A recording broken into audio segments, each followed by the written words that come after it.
Ring homomorphisms, video number 5. Laws of isomorphisms, video number 1. आइसोमॉर्फिज्म्स के कुल 3 laws होते हैं, जिसमें से जो फर्स्ट लॉ है वही फंडामेंटल थ्योरम ऑफ होमोमॉर्फिज्म के नाम से भी जाना जाता है, जिसे आप पढ़ चुके हैं।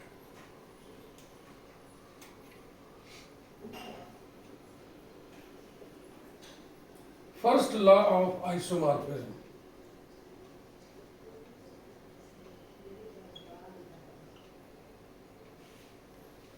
याद है ना, every homomorphic image is isomorphic to some quotient ring.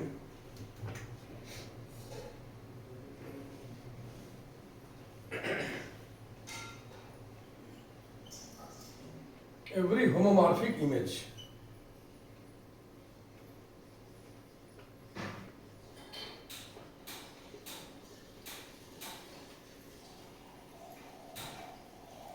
of a ring is isomorphic to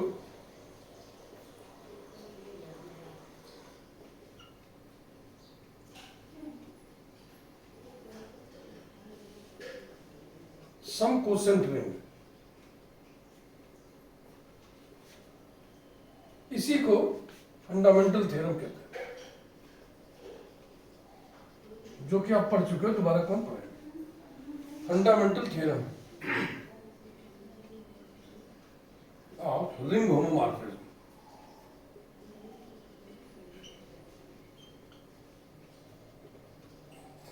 और बकिया जो सेकंड लॉ और थर्ड लॉ है वो इसी पर बेस्ड होकर के प्रूव किए जाते हैं।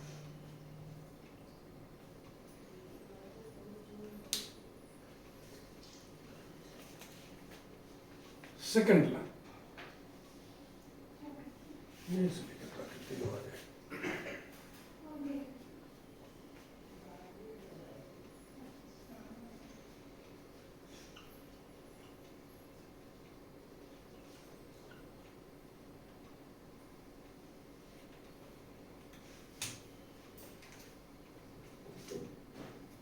Let S be an ideal of a ring R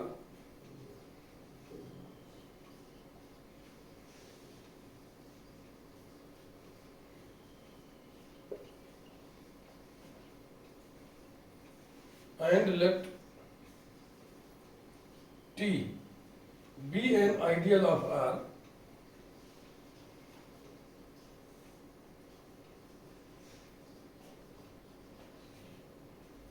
containing S।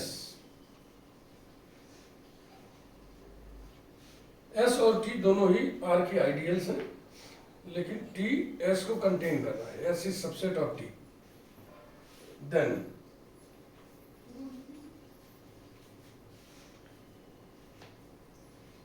Then के बाद यहां लिखते हैं, ठीक है ना।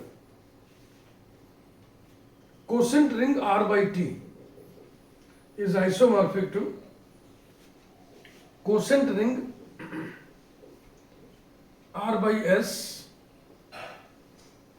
Upon T by S।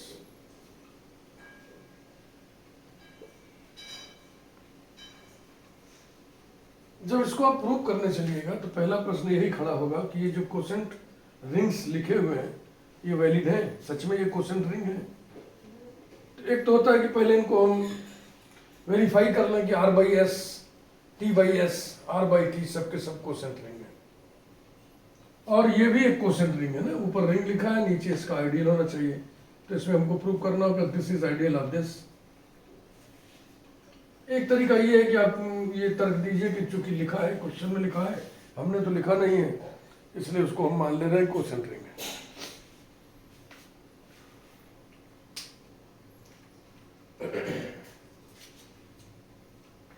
इसके बाद third law,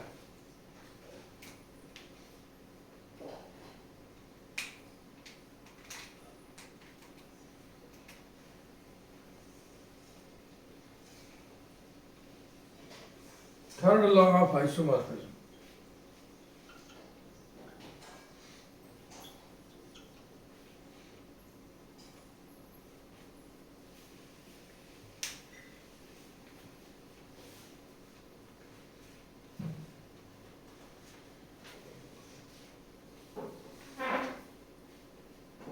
let S be an ideal of R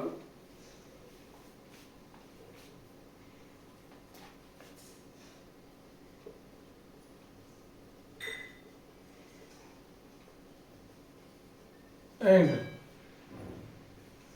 T be any subring of R. T be any subring of R. Then S plus T upon S, ये quotient ring हो गया, isomorphic to quotient ring T upon S intersection T। तो इसमें भी वही प्रश्न उठता है ना कि ये क्वोशेंट रिंग वैलिड है कि नहीं।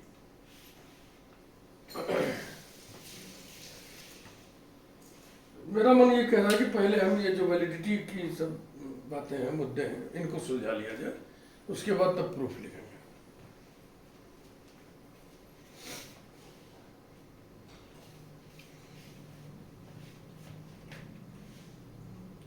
जैसे अभी एक थ्योरम हम लिखने जा रहे हैं, late S be an ideal of a ring R, let T be an ideal of R containing S, then this is quotient ring, this is quotient ring, this is quotient ring.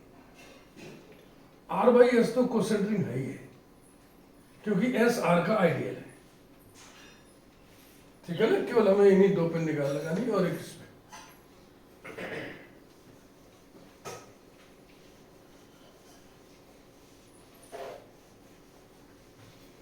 क्योंकि proof का portion बनाना इन चीजों को ठीक नहीं।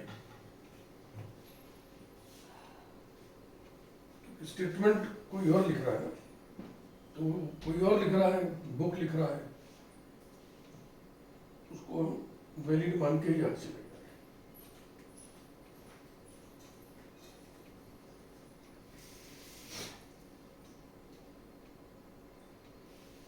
तो लिखते हैं हम लोग थ्योरम नंबर 1।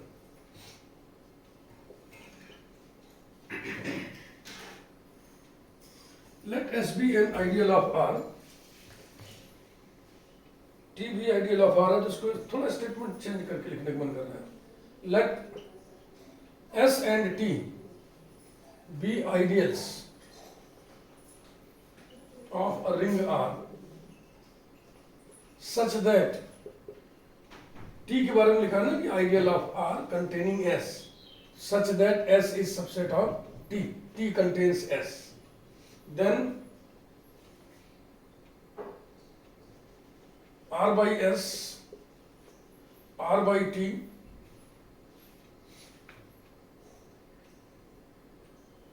और R by S upon T by S are quotient rings। पहले यही हम लोग देख लें।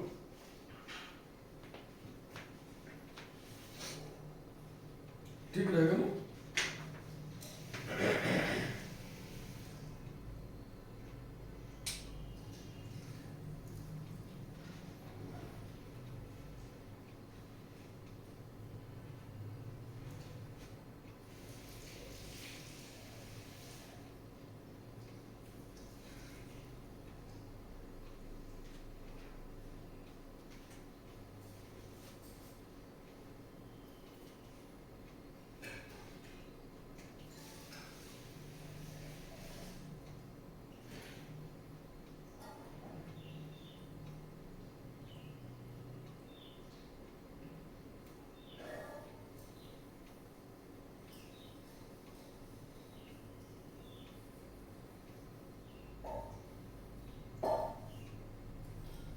S and T are ideals of R.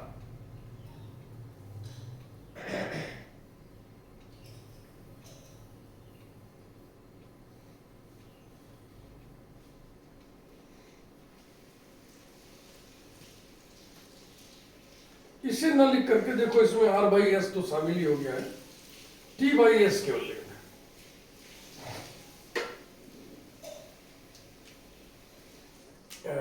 T by S R quotient rings. तो ये दोनों तो देखो क्वोशेंट रिंग है ही है। क्यों? क्योंकि ये दोनों आइडियल ऑफ R दिए हुए।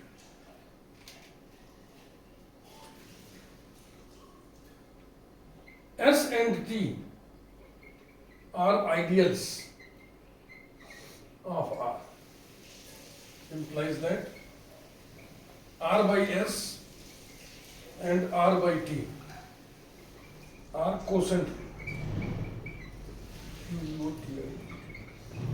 rings. ठीक, एक बात हो गई। फिर दूसरी बात,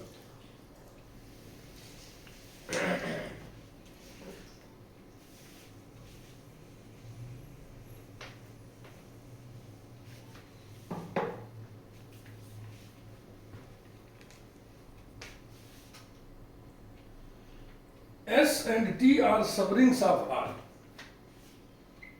S and T are subrings of R, और S is subset of T. देखो S और T आइडियल्स है ना, तो आइडियल सबरिंग ही तो होता है, सबरिंग का प्रकार होता है।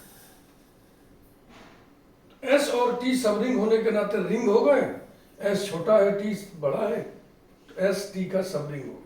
Implies that S is a subring of T.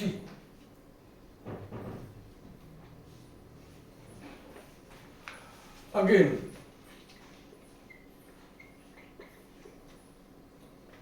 S is an ideal of R. S is an ideal of R. Implies that S subring है ऑलरेडी, आइडियल दिखाना है तो वही जो सेकंड प्रॉपर्टी में दिखानी। R A comma A R belongs to S for all R belonging to R, A belonging to S. implies that R A comma A R belong to S for all R belonging to T, A belonging to S. Logic लिख दीजिए, since T is subset of R, तो जो भी नियम, जो भी बात पूरे R में होल्ड कर रही है वो पूरे T में भी होल्ड करेगा। T छोटा है, R बड़ा है। और इसे देखें आप, इस वाले सेंटेंस से क्या निष्कर्ष निकल रहा है? S is ideal of R, तो यहाँ हो जाएगा S is ideal of T.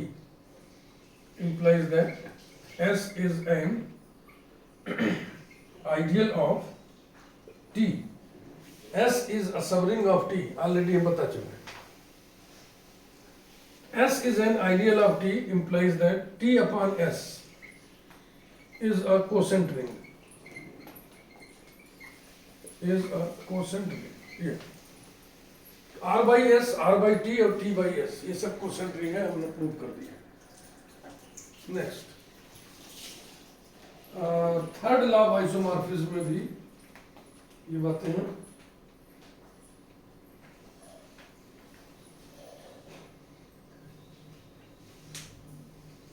Theorem number 2 के नाम पर आइए, इनको देखें।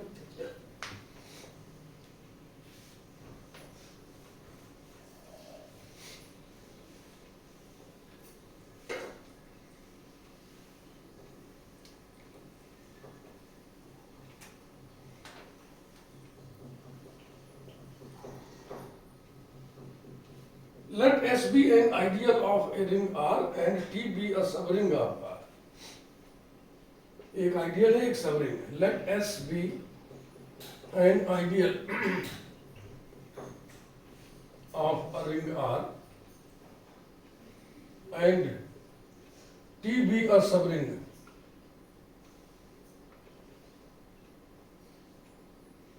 of R. Then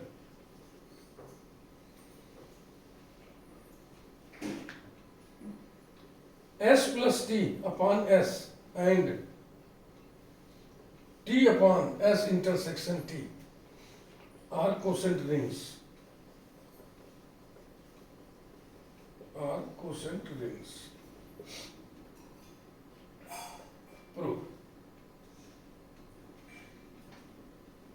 S is an ideal of या छोड़ो ऐसी डायरेक्ट करते हैं। अगर हम लिख दें एस और टी दोनों सब रिंग्स हैं, कोई दिक्कत तो नहीं होगी।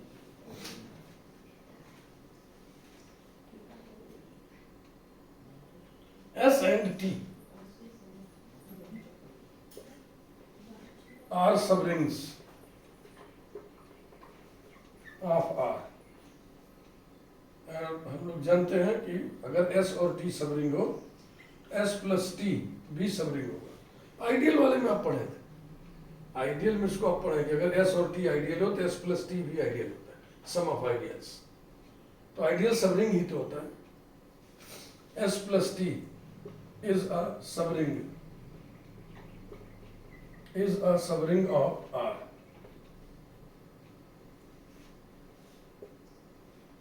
Obviously, S is subset of S plus T. S subring होने के नाते रिंग हुआ, S plus T सबरिंग होने के नाते रिंग हुआ। ये छोटा रिंग है, ये बड़ा रिंग है, तो ये सबरिंग हो गया इसका। Therefore,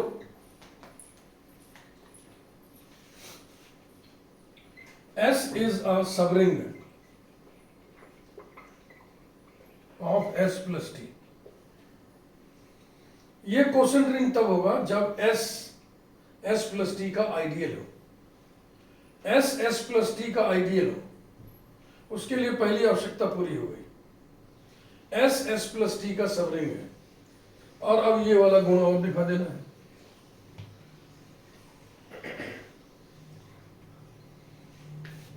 ठीक है ना? S इज एन आइडियल के लिए अब यही बचा है, लेकिन इसमें रिंग की जगह, आर की जगह कौन होगा? S plus T. Let us C.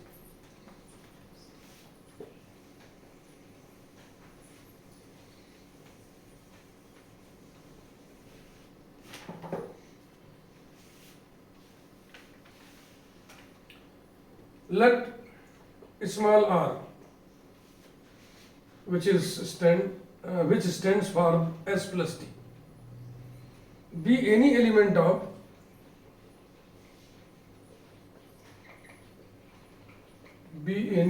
of S plus T, and small a be any element of S. Then S belongs to S, T belongs to T। ये तो इस वाले में हो गया, यहाँ सेमीकोलन लगा के दूसरा सेंटेंस अलग कर दें। A belongs to S।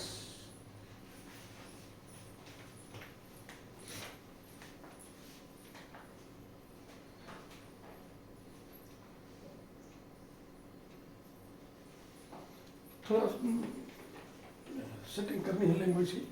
implies that S belongs to S, T belongs to R।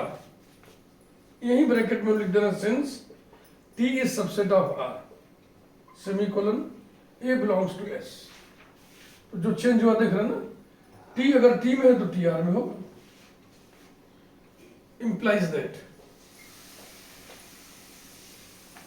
एक ब्रैकेट में लिखिए S belongs to S, A belongs to S, and दूसरे ब्रैकेट में लिखिए T belongs to R, A belongs to S। ऐसा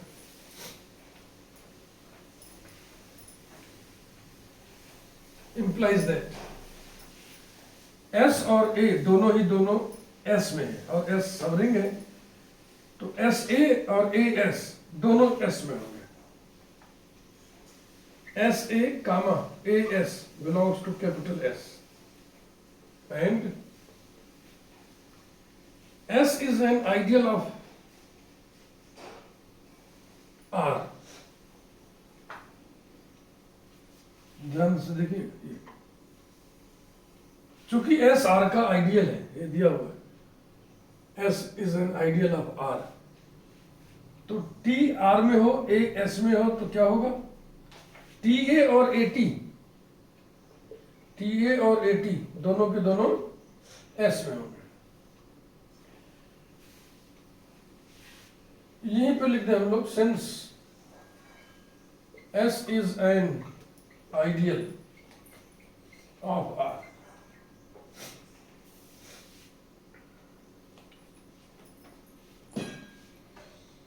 सारे element है इसमें। अब इसको ऐसे लिखा जाए, implies that S A plus T A belongs to S and A S plus A T belongs to S. Pairing कर दिया इस तरीके से। और ये क्या चीज है, ये है ब्रैकेट में S plus T then multiplied by A belongs to S and A bracket में S plus T belongs to S, यानी कि एस प्लस टी को स्मॉल आर से डिनोट किया।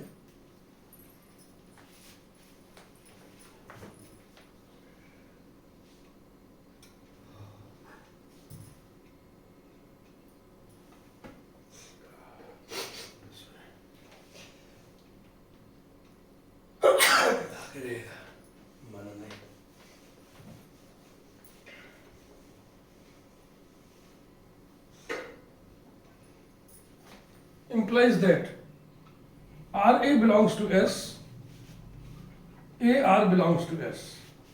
लिखना चाहो लिख दो, since R equal to S plus T. तो आप शुरुआत यहां से किए थे, एनी एलिमेंट, अब इसी को जनरलाइज कर दीजिए। 10 RA comma AR belongs to S for all R belonging to S plus T and A belonging to S. This implies that this is ideal of this. S is an ideal of S plus T, and this implies that S plus T upon S is a quotient ring. Is a quotient ring. Next, एक और है ना, T upon S intersection T, उसे भी ऐसे set करके ले।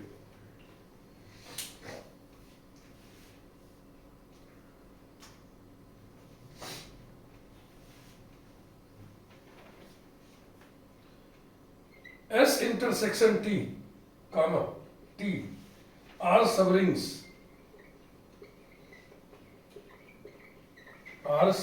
of R, or S intersection T is a subset of T। कुछ गलत तो नहीं लिखा। क्वेश्चन में दिया है कि S आइडियल है इसलिए सबरिंग होगा, और T सबरिंग है, दो सबरिंग का इंटरसेक्शन सबरिंग होता है। ये सबरिंग दिया ही हुआ है और ऐसा होता ही होता है। तो सबरिंग है दोनों, इसका मतलब रिंग है, ये छोटा रिंग है बड़ा रिंग है। तो हम लिख सकते हैं implies that S intersection T is a subring of T। हमें बताना है T upon S intersection T एक क्वोशेंट रिंग है। इसके लिए हमको बताना होगा कि ये आइडियल है इसका। तो ये आइडियल है इसका बताने के क्रम में पहला स्टेप ये है कि हमने बताया कि ये इसका सबरिंग है। और अब इस तरीके की बातचीत, let small r be any element of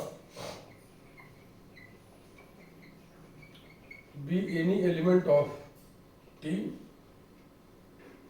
and A be any element of S intersection T, then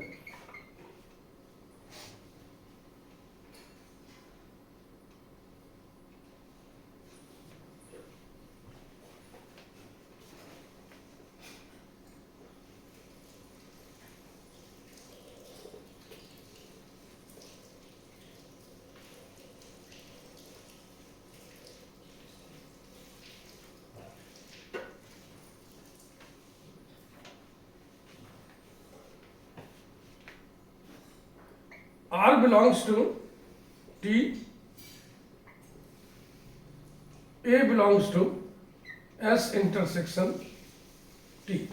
यही लिखा है, implies that R belongs to T, और ये दो हिस्से में बढ़ जाएगा, A belongs to S, A belongs to T, implies that R belongs to capital R, bracket में लिख दो चूंकि T is subset of R, semicolon या कामा ले लो, comma, A belongs to S, semicolon.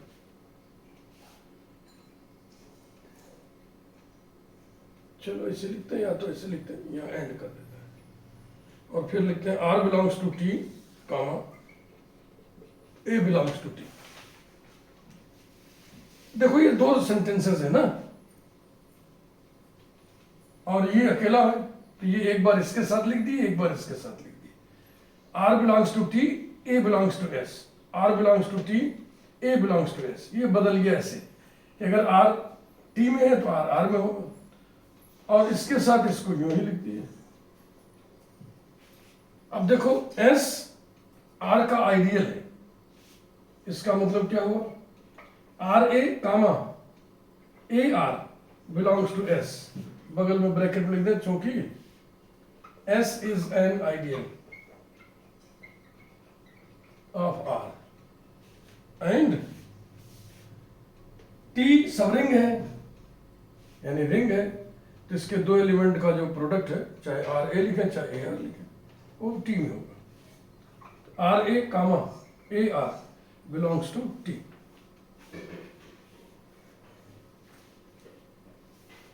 एक लाइन और यहां पर, अब आर ए एस में भी है टी में भी है, दोनों में है, ए आर एस में भी है टी में भी है, ये हो गया R A comma A R belongs to S intersection T. अब ये जो एनी एनी से बात शुरू किए थे, फॉर ऑल पर जनरलाइज करिए।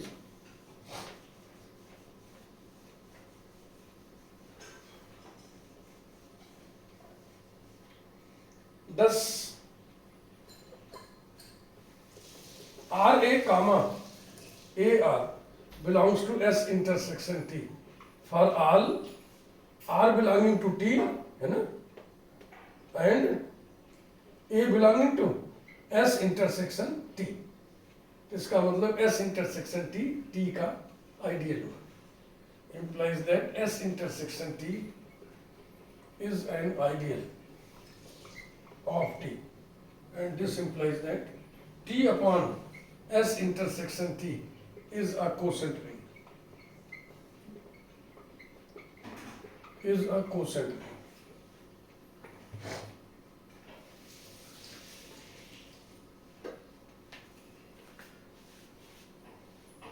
तो सेकंड लॉ और थर्ड लॉ के प्रूफ को पढ़ने के लिए ये पूरी मुकम्मल तैयारी हो गई।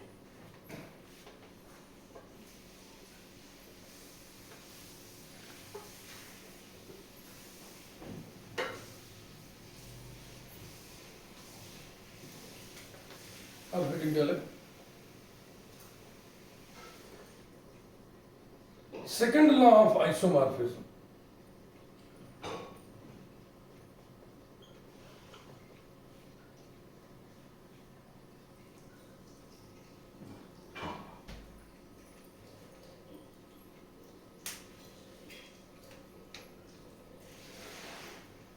एक काम करते हैं, इसको यहीं रोक देते हैं, नहीं तो वीडियो साइज बहुत बड़ा हो जाएगा, 40-40 मिनट हो जाएगा, अगर दोनों ला करेंगे तो 50 मिनट भाग जाएगा। ये वीडियो यहीं रोक देते हैं, अगले हम पार्ट में इन दोनों के प्रूफ लिख देंगे। Thank you very much.